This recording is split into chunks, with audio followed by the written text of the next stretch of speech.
Oy, kumusta kayo? Naisip nyo na ba kung ano ba talaga ang nagpaparamdam sa atin na nasa bahay na tayo? Kasi hindi lang naman tutungkol sa pader at bubong, di ba? Ngayon, susubukan nating alamin kung ano ba talaga ang sikreto sa pagbuo ng isang tunay na tahanan. Tara, simulan na natin! So ito yung malaking tanong natin para sa araw na to. Sandali, isipin mo nga yung sarili mong bahay.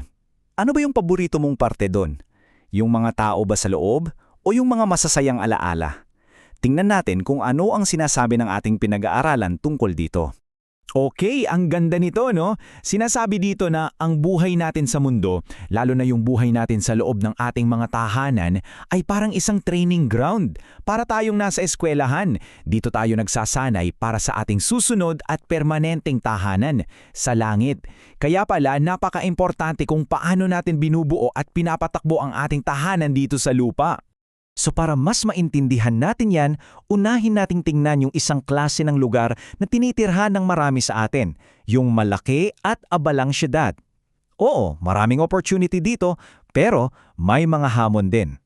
Sinasabi dito na ang syudad, madalas, ay isang lugar na sobrang ingay at sobrang gulo.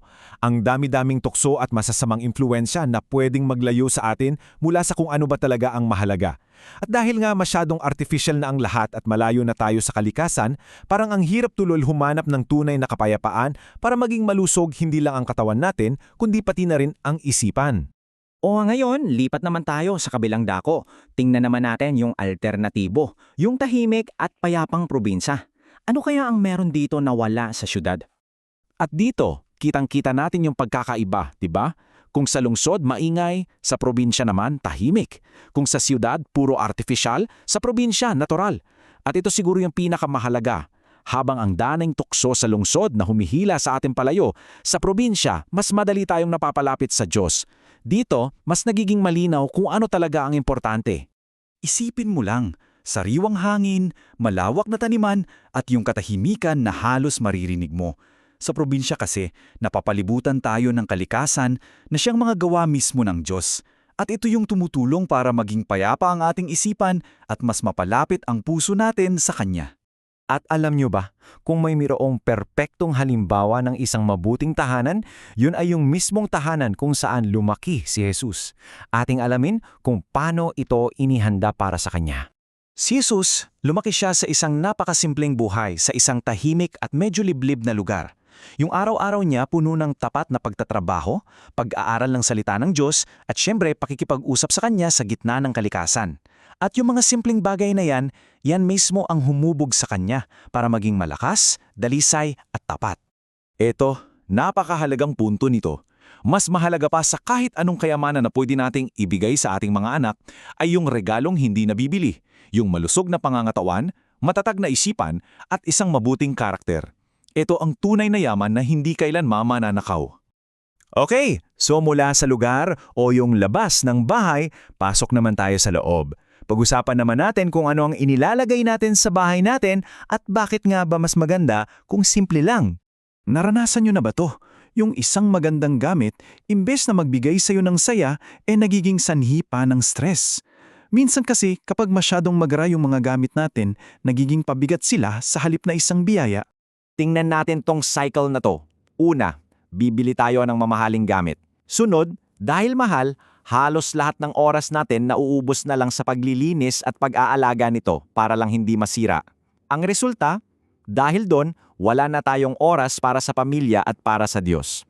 At sa huli, yung tahanan na dapat sana ay masaya, nagiging lugar na lang ng pagod. Minsan, si nanay, nagiging parang tagapag-alaga na lang ng mga gamit imbes na maging reyna ng tahanan. At heto na yung solusyon. Hindi pala kailangan ng mamahaling gamit para maging maganda ang isang tahanan. Ang kailangan lang pala ay mga simpleng bagay na madaling alagaan para mas maraming oras para sa pagmamahal at tawanan. Kasi kapag may pagmamahal at kasiyahan, yun ang tunay na nagpapaganda sa isang bahay. Ngayon, pagsamasamahin na natin ang lahat ng napag-usapan natin. Kung ganun, ano nga ba ang tunay na layunin ng ating tahanan dito sa lupa? So ang pinaka-summary ay ito. Ang ating tahanan dito sa lupa ay isang paghahanda. Isa itong simbolo o parang isang maliit na bersyon ng ating magiging tahanan sa langit.